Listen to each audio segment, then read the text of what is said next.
لا حول ولا قوة إلا بالله العلي العظيم. أعوذ بالله من الشيطان الرجيم. بسم الله الرحمن الرحيم. الحمد لله رب العالمين بارئ الخلائق أجمعين باعث الأنبياء والمرسلين، والصلاة والسلام والتحية والإكرام على البشير النذير السراج المنير سيدنا ونبينا وشفيعنا إن شاء الله أبي القاسم محمد. اللهم صل عليه وعلى أهل بيته مظاهر جلالك وجمالك، واللعن على أعدائهم الشاكين فيهم المنحرفين عنهم أجمعين. أما بعد، فقد قال رسول الله صلى الله عليه وآله وسلم: إني تارك فيكم الثقلين كتاب الله وعترتي أهل بيتي، ما إن تمسكتم بهما لن تضلوا بعدي، وإنهما لن يفترقا حتى يرد علي الحوض يوم القيامة.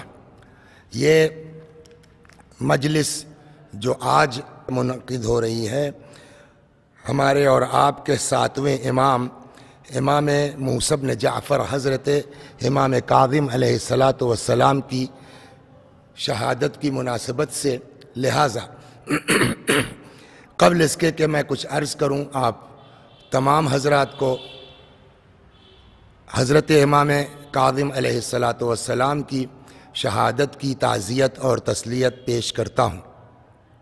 میں نے جس حدیث مبارک کو عنوان کلام قرار دیا ہے، ارشاد حضرت ختمی مرتبت صلی اللہ علیہ وآلہ وسلم ہوتا ہے، فرماتے ہیں: انی تارکن فیکم الثقلین، میں تمہارے درمیان دو گراں قدر چیزیں چھوڑ کے جا رہا ہوں، کتاب اللہ وعترتی اہل بیتی، ایک اللہ کی کتاب، دوسرے میری عطرت جو میرے اہل بیت میں ہے، ما ان تمسکتم بہما لن تضلوا بعدی، جب تک ان دونوں سے وابستہ رہو گے میرے بعد ہرگز گمراہ نہیں ہوگے، اور ان دونوں کا آپسی رشتہ یہ ہوگا کہ لن یفترقا حتی یرد علی الحوض یوم القیامہ، یہاں تک کہ قیامت کے دن حوض کوثر پر مجھ سے آن کے ملنے میں۔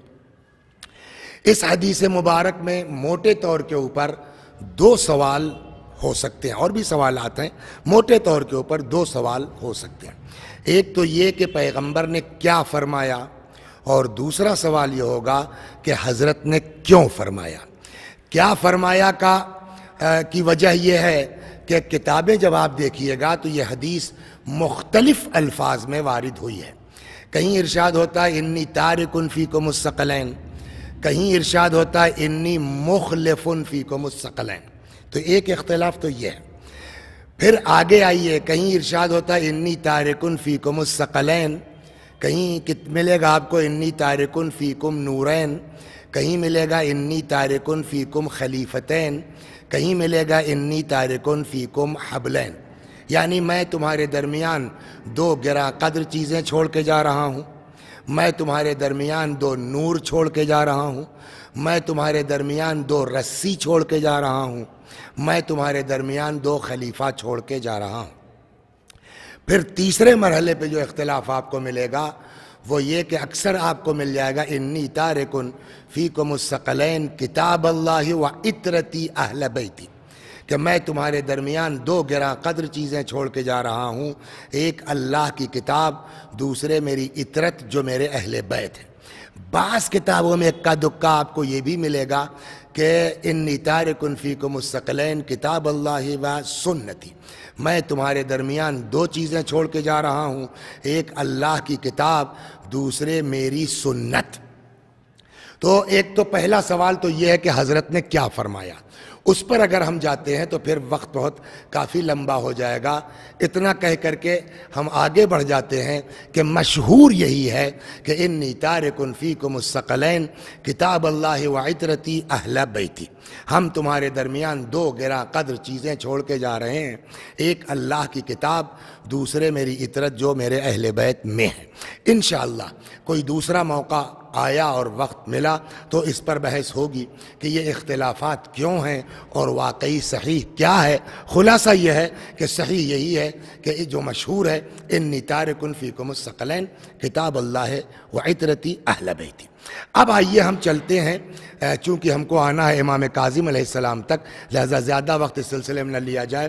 اب دوسرا سوال جو اس حدیث مبارک کے ذیل میں ہوتا ہے وہ یہ کہ پیغمبر نے کیوں فرمایا کہ میں تمہارے درمیان دو وزنی چیزیں چھوڑ کے جا رہا ہوں؟ اس لیے کہ معاذ اللہ اسلام کوئی بادشاہت تو نہیں ہے کہ رسول اللہ کے بعد ان کے داماد اور داماد کے بعد ان کے بیٹے اور ان کے بیٹے کے بعد ان کے بھائی اور ان کے بھائی کے بعد پھر نسل بعد نسل، نسل بعد نسل۔ یہ کیوں ہے؟ اس کا جواب اگر آپ ملاحظہ فرمائیں گے تو ہمارے علماء نے، میں ایک جملہ بہت اپنی مجلسوں میں کہتا ہوں کہ خدا غریق رحمت کرے ہمارے بزرگوں کو کہ جنہوں نے کوئی گوشہ چھوڑا نہیں ہے جن پر ان کی تحقیق کا قلم چلا نہ ہو۔ یہ ہماری نالائقی ہے، ہماری کم وقتی ہے کہ ہم مطالعہ نہ کریں، ہم نہ پڑھیں، یہ ہماری کمی ہے، ورنہ ہمارے بزرگوں نے کوئی گوشہ چھوڑا نہیں ہے جس پر ان کی تحقیق کا قلم نہ چلاؤ۔ اب آئیے یہاں پر ہم دیکھتے ہیں کہ ہمارے بزرگوں نے کیا فرمایا ہے۔ موٹے طور کے اوپر 4 جوابات اس کے دیے جا سکتے ہیں کہ پیغمبر نے کیوں فرمایا، بلکہ یوں کہیے کہ پیغمبر پر لازم تھا، واجب تھا کہ وہ کہہ کے جائیں انی تارکن فیکم الثقلین کتاب اللہ و عطرتی اہل بیتی۔ میں نے عرض کیا کہ اس سلسلے میں ہمارے بزرگوں نے تقریباً 4 جوابات ارشاد فرمائے ہیں۔ نمبر 1، پہلا جواب یہ ہے کہ منصب کا تقاضا یہ ہے کہ کہہ کے جائیے انی تارکن فیکم الثقلین۔ 2، فطرت کا تقاضا یہ ہے کہ کہہ کے جائیں انی تارکن فیکم الثقلین۔ 3، حکم قرآنی ہے، لہٰذا پیغمبر بغیر کہے جا نہیں سکتے تھے انی تارکن فیکم الثقلین۔ 4، مزاج پیغمبر، اس سے یہ بات بعید تھی کہ حضرت بغیر کہے چلے جائیں انی تارکن فیکم الثقلین۔ اب آئیے ہم ایک ایک پر گفتگو کرتے ہیں۔ پہلی چیز عرض کیا گیا کہ فطرت کا تقاضا یہ ہے کہ کہہ کے جائیے انی تارکن فیکم الثقلین۔ فطرت کیا ہے؟ دیکھیے اس کو میں ایک مثال سے آپ کی خدمت میں بات واضح کروں کہ فرض کیجئے مثلا ایک مصنف نے کوئی کتاب لکھی یا کوئی شاعر ہے، زندگی بھر اس نے شاعری کی، نوحہ لکھا، قصیدہ لکھا، مدح اہل بیت کی۔ غربت کی وجہ سے اس مصنف کی کتاب، غربت کی وجہ سے اس شاعر کا دیوان چھپ نہیں سکا۔ اب جب اس کو احساس ہوگا کہ میری موت قریب ہے، اب میں مرنے والا ہوں، تو سب سے زیادہ فکر اس مصنف کو کس چیز کی ہوگی؟ سب سے زیادہ فکر شاعر کو کس چیز کی ہوگی کہ میری کتاب جو میری غربت کی وجہ سے میری زندگی میں نہیں چھپ سکی، میرا دیوان جو میری غربت کی وجہ سے میری زندگی میں نہیں چھپ سکا، کاش کوئی ایسا معتبر انسان مل جاتا، معتبر ہاتھ مل جاتا کہ میرے بعد میری یہ جائیداد ضائع نہ ہوتی۔ پھر وہ تلاش کرتا کس کے، یا مثلا مثال کے طور کے اوپر ایک آدمی نے باغ لگایا، بڑی محنت اور مشقت سے اس کا باغ تیار ہوا۔ اب جب اس کو موت آنے لگی تو انسان کو یہ فکر ہوگی کہ اتنی محنت سے جو میں نے باغ لگایا ہے کہیں ایسا نہ ہو کہ میرے بعد میرا یہ باغ ضائع ہو جائے، کوئی صورت ہوتی کہ جس سے میرا باغ یہ بچ جاتا۔ اور یہ بھی سوال ہوگا کہ یہ جو جائیداد بچانے کا تصور ہے ہر انسان میں، چاہے وہ مصنف ہو، چاہے وہ شاعر ہو، چاہے وہ باغ کا مالک ہو، یہ جو پراپرٹی بچانے کا تصور ہے، اسلام اس کے بارے میں کیا کہتا ہے؟ کہ اسلام اس کو صحیح کہتا ہے، آدمی کو حق ہے اپنی جائیداد بچانے کا، اور صحیح نہیں بلکہ اسلام نے اس کا طریقہ بتایا، وقف کاہے کے لیے ہے، اسی لیے تو وقف ہے۔ اگر آج فرض کیجئے ہمارے باپ نے اگر جائیداد وہ باغ وقف نہ کیا ہوتا، ہم ہر سال جو ہے تھوڑا تھوڑا بیچتے، آرام سے بہترین قبا پہنتے، بہترین کھاتے پیتے، لیکن میرے باپ نے جائیداد وقف کی۔ کیوں؟ اولاد کے ہاتھ بدھ جائیں، مگر پراپرٹی محفوظ رہے۔ انصاف سے بتائیے، ایک مصنف کو، ایک شاعر کو اپنی کتاب، اپنا دیوان، ایک باغ والے کو اپنی جائیداد بچانے کا حق حاصل ہے۔ وہ پیغمبر، وہ رسول جس نے اس اسلام کو پھیلانے کے لیے کوڑے کھائے، ساحر کہا گیا، جادوگر کہا گیا، دیوانہ کہا گیا، کیا اس پیغمبر کو یہ نہیں سوچنا ہوگا، حق نہیں ہے کہ کہیں ایسا نہ ہو کہ میرے بعد میری جائیداد ضائع کر دی جائے، میری پراپرٹی برباد کر دی جائے؟ کوئی ایسا مضبوط ہاتھ مل جاتا جو اپنی جان دے کے صحیح میری جائیداد کو بچا لیتا۔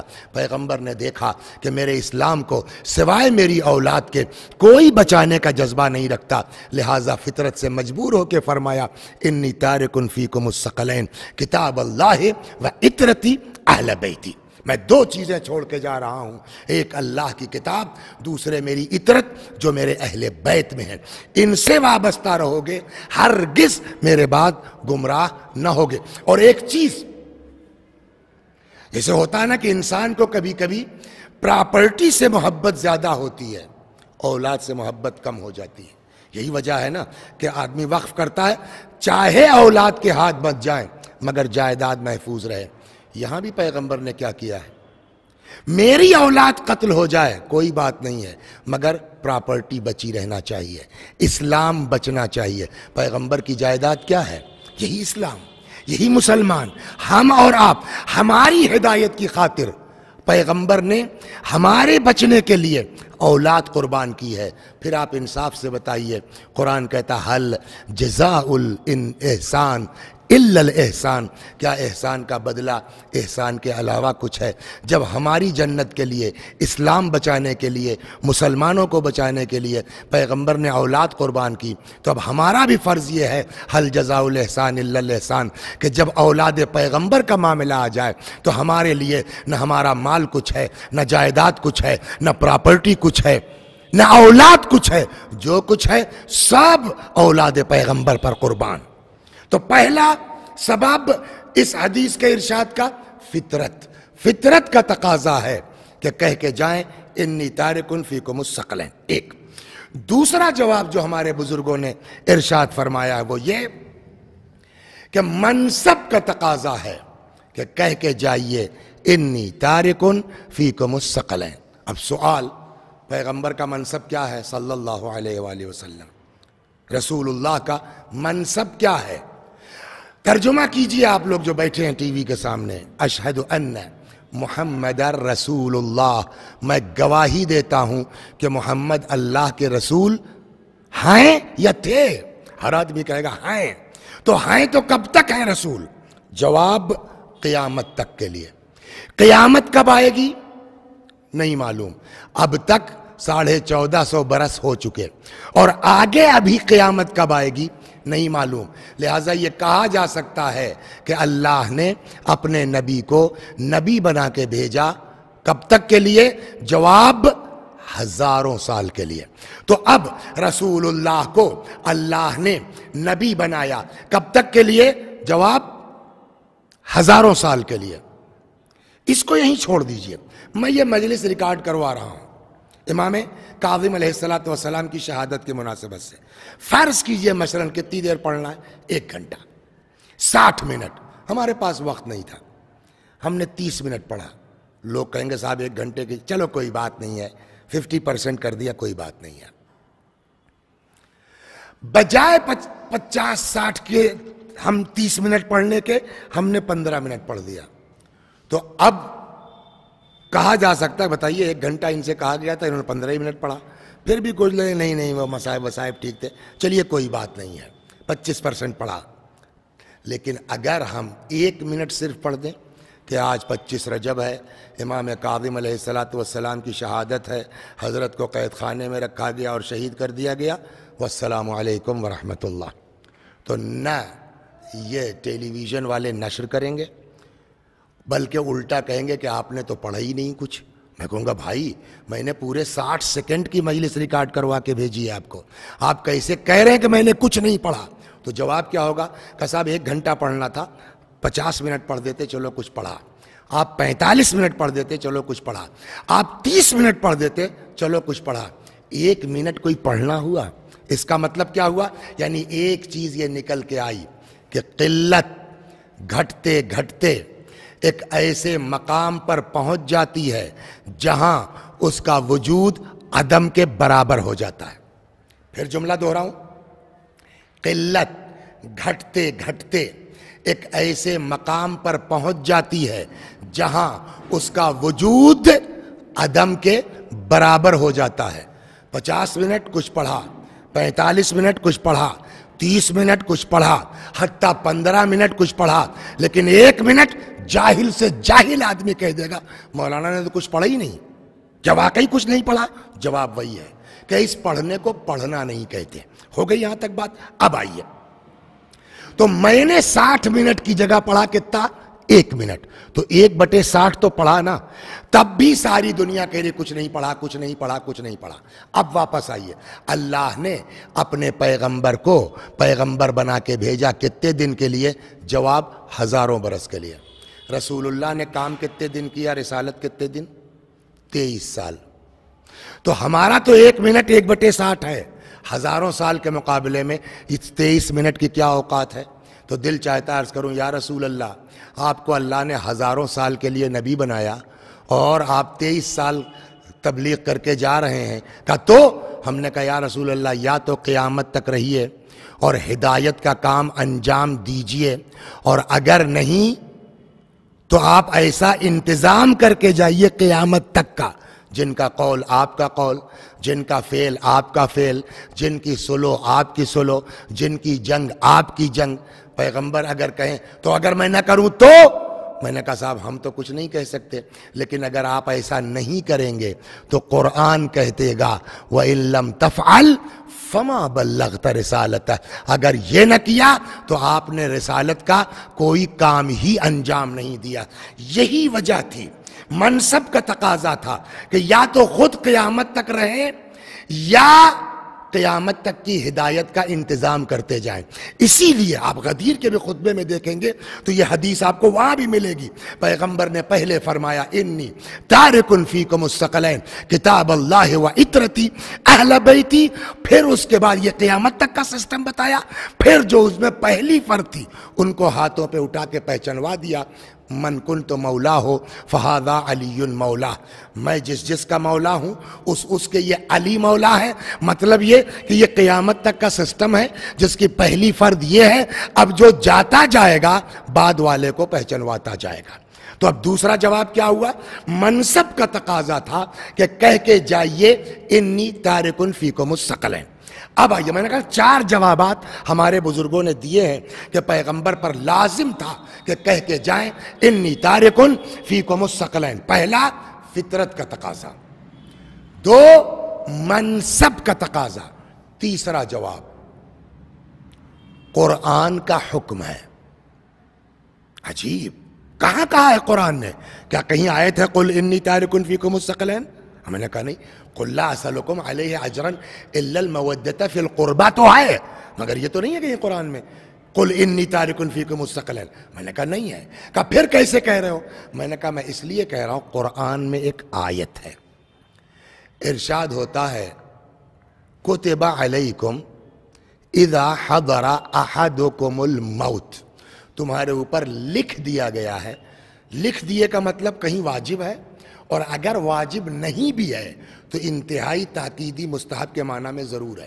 جیسے یہی لفظ استعمال ہوا ہے رمضان المبارک کے مہینے کے روزوں کے بارے میں، کتب علیکم الصیام کما کتب علی الذین من قبلکم، تمہارے اوپر روزے لکھ دیے گئے ہیں۔ لکھ دیے گئے ہیں یعنی واجب کر دیے گئے ہیں۔ ویسے ہی یہاں ارشاد ہو رہا ہے، اگرچہ یہاں واجب کے معنی میں نہیں ہے لیکن انتہائی تاکیدی مستحب کے معنی میں ضرور ہے۔ ارشاد ہوتا ہے کتب علیکم اذا حضر احدکم الموت، تمہارے اوپر لکھ دیا گیا ہے کہ جب تم میں سے کسی کو موت آنے لگے۔ کیا لکھ دیا گیا ہے؟ شرط کے ساتھ، ان ترک خیرا، اگر کچھ خیر چھوڑ کے جا رہے ہو تو۔ اس کا مطلب کیا ہوا کہ اگر انسان کچھ خیر چھوڑ کے جا رہا ہے تو اس کے لیے ضروری ہے، لازم ہے کیا؟ الوصیہ۔ قرآن کہتا ہے وصیت کر کے جاؤ، والدین کے لیے، اقربا کے لیے، اپنے بعد والوں کے لیے۔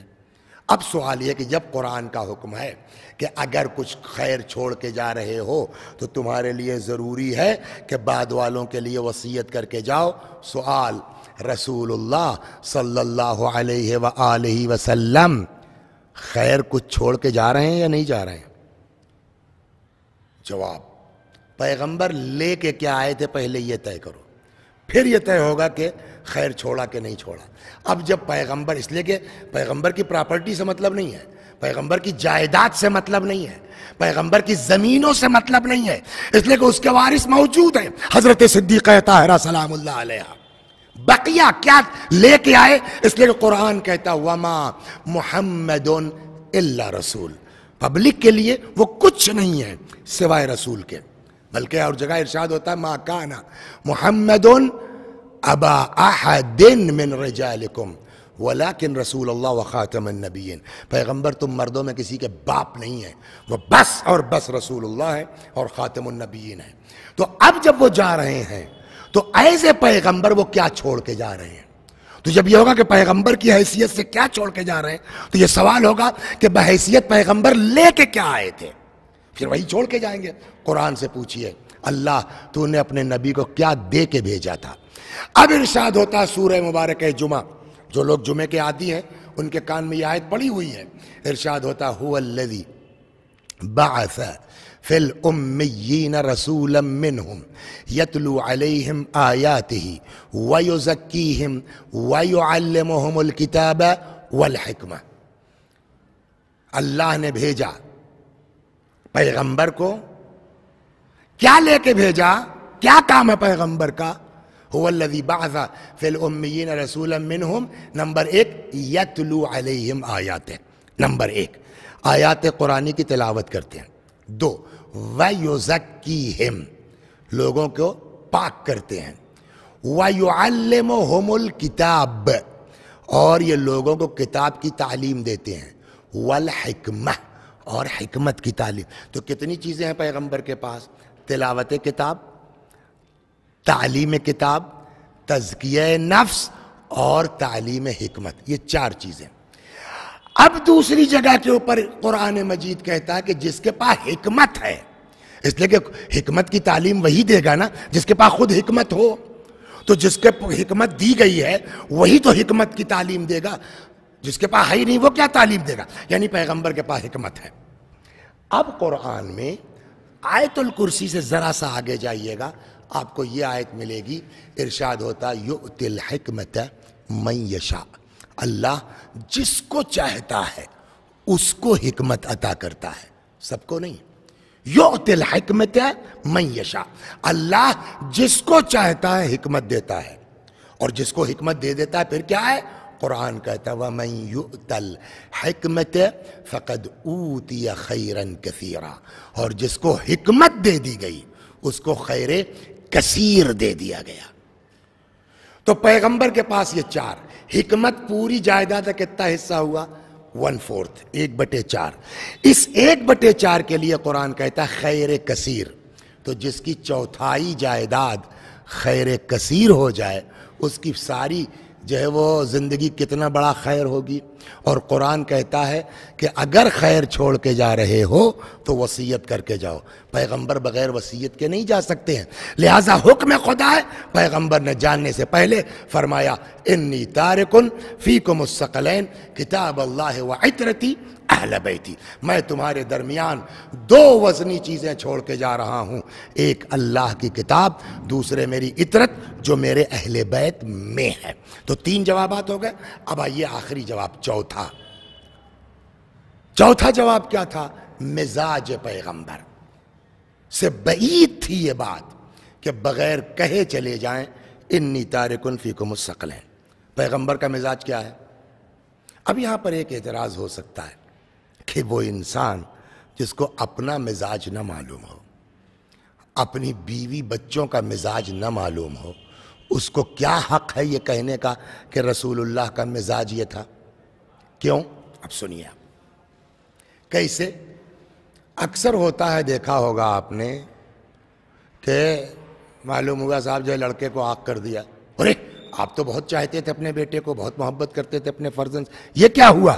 کہ یار ہمیں کیا پتا تھا کہ شادی کے بعد کم وقت اتنا بدل جائے گا، 30 سال تک اپنی اولاد کو نہیں پہچان پائے، اب آپ کر رہے ہیں۔ خود اپنے اوپر ہر آدمی کے ساتھ ہوتا ہے، کبھی کسی نے کوئی بات بہت بڑی کہہ دی، کوئی اثر نہیں ہے، مسکرا رہے ہیں، اور کبھی ہلکا سا کوئی اشارہ طنز میں کر دیا، اشارے میں کر دیا، وہ بات دل کو لگ گئی ہے، اپنا جو ہے وہ ٹینشن میں پڑے ہوئے ہیں۔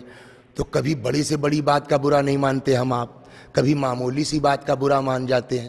یہ کون سا مزاج ہم لوگوں کا ہے؟ مطلب کیا ہوا کہ جو انسان اپنا مزاج نہیں جانتا کہ کیا ہے، اپنے بیوی بچوں کا مزاج نہیں جانتا کہ کیا ہے، اس کو کیا حق ہے یہ کہنے کا کہ رسول اللہ کا مزاج یہ تھا؟ اب اگر یہ بات ہے تو ہماری جو ہے وہ بات ہی ختم ہو گئی، ہم اس پر بحث ہی نہیں، کہ جب ہم کو پتہ ہی نہیں ہے کہ رسول اللہ کا مزاج کیا تھا تو ہم کیسے کہہ سکتے ہیں کہ پیغمبر کا مزاج یہ تھا؟ بغیر کہے جا نہیں سکتے انی تارک فیکم الثقلین۔ جواب کہ ہم اور آپ تو پیغمبر کا مزاج نہیں جانتے، لیکن اللہ جو خالق ہے، جو مالک ہے، وہ تو پیغمبر کا مزاج جانتا ہے۔ ہم اور آپ بغیر مزاج سمجھے پرکھے دوستی کر لیتے ہیں، 2-4 سال کے بعد ٹوٹ جاتی ہے۔ اللہ بغیر مزاج سمجھے حبیب نہیں بناتا، اس نے اگر حبیب بنایا ہے تو وہ مزاج جانتا ہے، اور نہ بھی حبیب بنائے، وہ خالق ہے، وہ مالک ہے، وہ نہیں جانے گا پیغمبر کا مزاج تو کون جانے گا؟ کہ کیا پیغمبر نے رسول اللہ کا مزاج بتایا ہے؟ جواب ہاں، قرآن میں ہے۔ اس سے پہلے بھی اس پر اشارہ ہلکا سا ہو چکا، ارشاد ہوتا ہے حریص علیکم، حرص یعنی لالچ، حریص یعنی لالچی۔ قرآن اپنے نبی کے لیے کہتا ہے حریص علیکم، پیغمبر تمہارا حریص ہے۔ کس بات کے حریص ہیں؟ ہمارے مال کے، ہماری دولت کے، ہماری جائیداد کے؟ کہ وہ تو پہلے ہی کہہ دیا تھا جناب ابو طالب سے کہ ان سے کہہ دیجئے ایک ہاتھ پہ چاند ایک ہاتھ پہ سورج رکھ دیں، میں ہدایت امت سے باز نہیں آؤں گا۔ تو اس کا اچھا اگلا فقرہ بتا رہا ہے نا کہ کس چیز کے حریص ہیں، پوری پڑھیے، اگلا فقرہ پڑھیے اگر، حریص علیکم، پیغمبر تمہارا حریص ہے، وبالمؤمنین رؤوف رحیم، اور مومنین کے لیے رؤوف ہے اور رحیم ہے۔ کیا مطلب ہوا؟ پوری آیت کو سامنے رکھیے، حریص علیکم، یہ حریص ہے تمہارے، پھر قرآن کہتا ہے وبالمؤمنین رؤوف الرحیم، مومنین کے لیے رؤوف ہے، مہربان ہے، رحیم ہے۔ اس کا مطلب کیا ہوا؟ یعنی جب تک مومن نہیں ہے تب تک حریص ہے کہ مومن ہو جائیں، اور جیسے ہی مومن ہو گئے اب مومنین پر پیغمبر رؤوف ہیں اور رحیم ہیں۔ کہیے تو ایک جملہ رک کے کہہ دوں، رؤوف کس کا نام ہے؟ اللہ کا۔ رحیم کس کا نام؟ بسم اللہ الرحمن الرحیم، رحیم کس کا نام ہے؟ اللہ کا۔ لیکن قرآن نے اپنے پیغمبر کو رؤوف بھی کہا ہے، رحیم بھی کہا ہے، اللہ نے اپنا نام دے دیا اپنے حبیب کو۔ تو اب پیغمبر لالچی ہے، حریص ہیں، کس بات کے؟ جواب ہدایت کے۔ اس لیے کہ قرآن کہتا ہے حریص علیکم، یہ حریص ہے تمہارا، کب تک؟ جب تک مومن نہیں ہے۔ کاہے کہ حریص کہ مومن ہو جائیں، پھر جیسے ہی مومن ہوئے بالمؤمنین رؤوف الرحیم، مومنین کے لیے رؤوف ہے اور رحیم ہے۔ تو یہ طے ہوا، قرآن نے بتایا پیغمبر کا مزاج کہ پیغمبر حریص ہیں ہدایت امت کے۔ یہ ہدایت امت کی حرص اور لالچ کب تک رہے گی؟ جواب اس وقت تک رہے گی جب تک امت میں ایک آدمی بھی ایسا پایا جاتا ہے جس کی ہدایت کی ضرورت باقی ہے، تب تک رسول اللہ کو یہ حرص رہے گی کہ یہ بھی ٹھیک ہو جاتا، یہ بھی ٹھیک ہو جاتا، یہ بھی صحیح ہو جاتا، کاش یہ بھی مومن ہو جاتا۔ یہ لالچ کب تک رہے گی؟ جب تک روئے زمین پر ایک آدمی بھی ہدایت کے لیے باقی ہے۔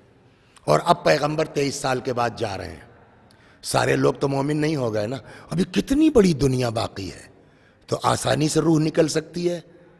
لہذا پیغمبر نے علم خدا کی بنیاد پر، ان کو یہ علم تھا، معلوم تھا کہ جو چیز میرے زمانے میں نہیں ہو سکی وہ پوری ہوگی۔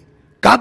کہ جب میرا ایک بیٹا ظہور کرے گا آخری، تو یملأ الارض قسطا وعدلا، وہ زمین کو عدل و داد سے ایسے بھر دے گا جیسے ظلم و جور سے بھر چکی ہوگی۔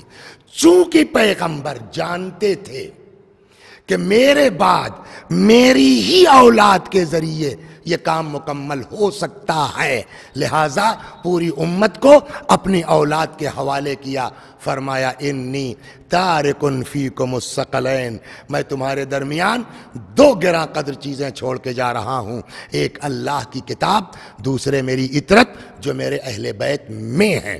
ما ان تمسکتم، اب پھر فرماتے ہیں ما ان تمسکتم، جب تک ان سے وابستہ رہو گے، لن تضلوا بعدی، میرے بعد ہرگز گمراہ نہ ہو۔ یہ ہرگز گمراہ نہ ہوگے میرے بعد کا کیا مطلب ہے؟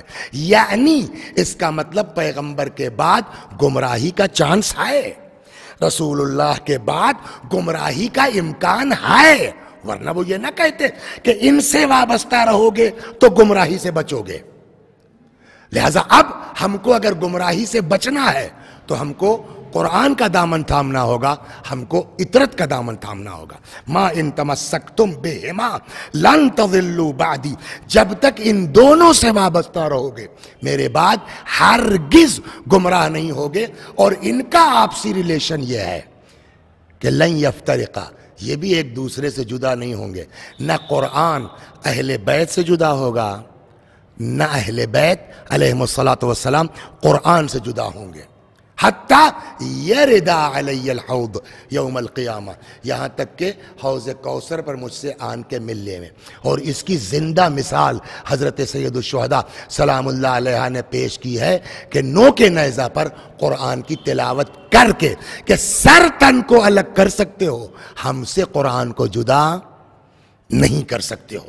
تو اب خلاصہ کلام جلدی سے بات کو سمیٹ دیں تو پیغمبر کے لیے ضروری تھا کہ فرما کے جائیں انی تارکن فیکم الثقلین۔ کیوں؟ چار چیزیں، منصب کا تقاضا تھا کہہ کے جائیے، فطرت کا تقاضا تھا کہہ کے جائیے، حکم قرآنی ہے کہہ کے جائیے، مزاج پیغمبر سے بعید تھی یہ بات کہ بغیر کہے چلے جائیں انی تارکن فیکم الثقلین۔ اب یہاں پر اس بحث کے بعد ایک جملہ کہہ کے میں آگے بڑھ جاؤں اپنی منزل پر، کہ اب اس حدیث سے یہ اندازہ ہو گیا کہ دیکھیے جب بھی کوئی انسان کسی کی جگہ لے گا تو اس کے صفات کا آئینہ دار ہونا چاہیے، اس کے صفات کا مظہر ہونا چاہیے۔ پیغمبر کی صفت کیا ہے؟ وہ ہدایت امت کے حریص ہیں، گالی دے دو برداشت ہے، مگر تم کو جنت میں پہنچائیں گے، کوڑا پھینکو برداشت ہے، جادوگر کہو برداشت ہے، سب برداشت کیا کاہے کے لیے امت ہدایت یافتہ ہو جائے۔ بہتوں نے بد دعا کی ہے تاریخ میں، لیکن پیغمبر بجائے بد دعا کے کہتے تھے پالنے والے میری امت مجھے پہچانتی نہیں ہے، ان کو میری معرفت عطا فرما۔ تو پیغمبر کا مزاج یہ ہوا نا، اسی بنیاد پر میں یہ کہتا ہوں کہ اب جب پیغمبر کی جانشینی کا مسئلہ ہوگا تو غدیر ہو یا نہ ہو، من کنت مولا ہو فہذا علی مولا کی حدیث مبارک ہو یا نہ ہو، جب بات آئے گی کہ پیغمبر کا جانشین کون، تو یہ بات تو کہی جائے گی نا کہ اسی کو جانشین ہونا چاہیے جس کا مزاج پیغمبر کا مزاج ہو۔ اور پیغمبر کا مزاج کیا ہے؟ امت کی ہدایت کے حریص ہیں۔ لہذا اب جب پیغمبر کا جانشین طے ہوگا تو یہ دیکھنا پڑے گا کس کے اندر مال کی لالچ ہے، کس کے اندر دولت کی لالچ ہے، کس کے اندر اقتدار کی لالچ ہے، کون امت کی ہدایت کی لالچ رکھتا ہے۔ جہاں امت کی ہدایت کا مسئلہ ہوگا وہی پیغمبر کا حقیقی جانشین ہو جائے گا۔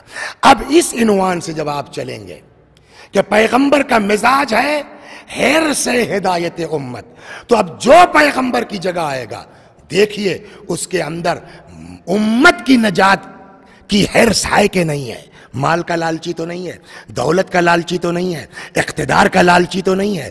جہاں مال و دولت و اقتدار کا مسئلہ ہوگا وہ کچھ بن سکتا ہے، جانشین رسول نہیں ہو سکتا۔ جہاں امت کی ہدایت کا مزاج ہوگا، لالچ ہوگی، وہ صحیح معنوں میں جانشین پیغمبر ہے۔ اور اب اس اعتبار سے ایک پورا موضوع ہے کہ آدمی بعد پیغمبر اپنے اماموں کی تاریخ پڑھے کہ ہمارے امام جن کو ہم برحق جانشین مانتے ہیں کہ یہ لوگ رسول اللہ کے حقیقی جانشین ہیں، اس اعتبار سے دیکھیے وہ چاہے مولا کی ذات ہو، چاہے امام حسن سلام اللہ علیہ کی ذات ہو، چاہے امام حسین سلام اللہ علیہ کی ذات ہو، جس کی بھی ذات ہوگی، ہر جگہ آپ کو امت کی ہدایت کی لالچ کا مزاج دکھائی دے گا۔ علی کی زندگی میں بھی مل جائے گا۔ امام حسن کو آ کر کے شام سے آدمی برا بھلا کہہ رہا ہے، لیکن بجائے اس کے کہ جواب دینے کے بھوکے ہو، مقروض ہو، سواری نہیں ہے، یہ مولا کیوں کر رہے ہیں؟ جواب وہی ہے۔ تو کیا کریں؟ مار دیں؟ بالکل۔ کہ اگر مار دیں گے تو کہاں جائے گا؟ جہنم میں نا، دشمنی اہل بیت میں۔ لیکن وہی کہتا حسن جب شام سے چلا تھا، کوئی پوچھتا سب سے بڑا دشمن کون تو آپ اور آپ کے باپ علی کا نام لیتا۔ آج اگر کوئی پوچھے سب سے بڑا دوست کون تو آپ کا اور آپ کے باپ علی کا نام لوں گا۔ امام مسکرائیں گے، سمجھے؟ اگر اس وقت قتل کر دیا جاتا تو دشمنی امام میں جہنمی تھا۔ آج بستر پر مر جائے تو پیغمبر کی آواز آئے گی، من ماتا علی حب آل محمد ماتا شہیدہ۔ یہی چیز امام حسین میں ہے۔ دنیا کا کوئی آدمی معاف کر سکتا ہے حر جیسے انسان کو؟ یہی چیز امام زین العابدین سلام اللہ علیہ میں ہے۔ میں نے کہا نا، اس عنوان سے پورا وقت نہیں میں آ جاؤں، پورا آپ مطالعہ کیجئے۔ ہمارے ہر امام کا مزاج یہی ہے کہ ہم پر کتنی مصیبت پڑ جائے ہم کو سب برداشت ہے، تم نجات پا جاؤ، تم بہشتی ہو جاؤ، تم ہدایت پا جاؤ۔ یہی مزاج ہمارے اس امام کا بھی تھا، اللہ اکبر، جس کی شہادت ہے اس مہینے میں 25 رجب، یعنی ہمارے اور آپ کے 7ویں امام، امام موسیٰ بن جعفر علیہ السلام، ان کا بھی مزاج وہی ہے۔ چاہتے، انصاف سے بتائیے، چاہتے ایک بد دعا کر دیتے ہیں،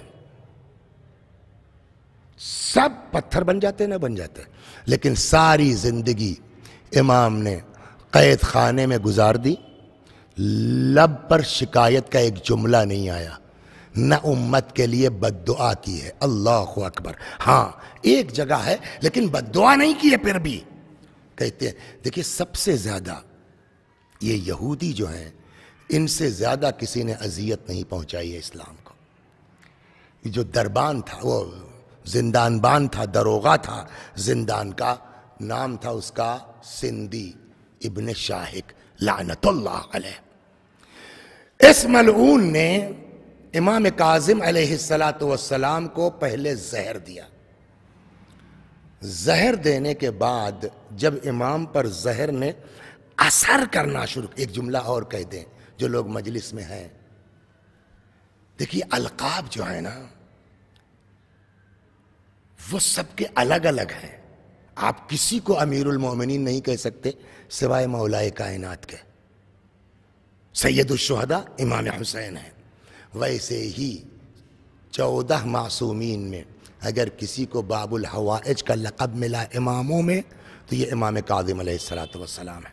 لہٰذا اب آپ کو کوئی حاجت ہے، کوئی تمنا ہے، کوئی آرزو ہے، سن رہے ہیں آپ امام کاظم علیہ السلام کے مصائب کو، حضرت سے کہیے باب الحوائج۔ اللہ، روایت کے وہ تاریخ میں ہے کہ ایک کوئی خاتون تھی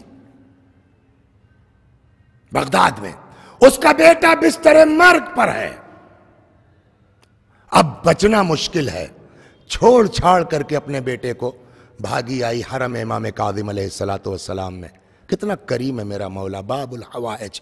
آئی حرم امام موسیٰ بن جعفر امام کاظم علیہ السلام کے حرم مبارک میں، فریاد کرنا شروع کی، مولا مولا میرا بچہ مجھ کو چاہیے۔ خیر تھوڑی دیر کے بعد واپس آئی، دیکھا بیٹا ٹھیک لیٹا ہے، لیکن آتے ہی ماں کو دیکھتے ہی بگڑ گیا۔ اماں یہ تم نے کیا کیا؟ کہا کیا ہوا؟ کہا میں تو اچھا خاصا جا رہا تھا، پھر اچانک دیکھا کہ تم امام کی رضا سے لپٹی ہوئی ہو، امام نے ملک الموت کو حکم دیا کہ اس کی روح واپس کر دو۔ باب الحوائج ہے، خدا نے دیا ہے ان کو، اللہ اکبر۔ اس امام کے ساتھ اس ملعون سندھی ابن شاہق نے لعنت اللہ علیہ حضرت کو زہر دیا، سلام اللہ علیہ۔